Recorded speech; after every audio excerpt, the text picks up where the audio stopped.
పశ్చిమాసియాలో శాంతి నెలకొనేందుకు భారత్ అన్ని రకాల సహాయ సహకారాలు అందించేందుకు సిద్ధంగా ఉందని ప్రధాని నరేంద్ర మోదీ తెలిపారు. యుఏఈ అధ్యక్షుడు Sheikh Mohammed bin Zayed Al నహ్యాన్తో జరిపిన ద్వైపాక్షిక చర్చల సందర్భంగా ఈ వ్యాఖ్యలు చేశారు. యుఏఈపై జరిగిన దాడులను భారత్ తీవ్రంగా ఖండిస్తుందన్నారు. అయితే ప్రస్తుత పరిస్థితులను యుఏఈ ఎంతో నిగ్రహంతో హ్యాండిల్ చేసిన తీరు ప్రశంసనీయమని ప్రధాని మోదీ కొనియాడారు. పశ్చిమాసియా ఘర్షణ ప్రపంచవ్యాప్తంగా ఎలా ప్రభావం చూపిస్తుందో నొక్కి చెప్పారు. పశ్చిమ ఆసియాలో శాంతి స్థాపనకు అన్ని రకాలుగా సహకారం అందించేందుకు భారత్ సిద్ధంగా ఉందని ప్రధాని మోదీ తెలిపారు. ఎల్పీజీ సరఫరా, వ్యూహాత్మక పెట్రోలియం నిల్వల రంగాల్లో సహకారంతో పాటు ఇరు దేశాల మధ్య పలు ఒప్పందాలు జరిగాయి.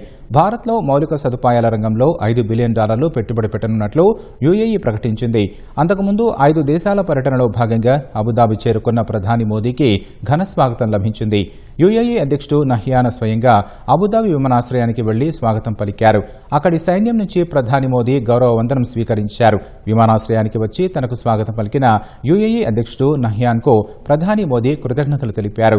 ఈ మేరకు ఎక్స్లో పోస్టు పెట్టారు.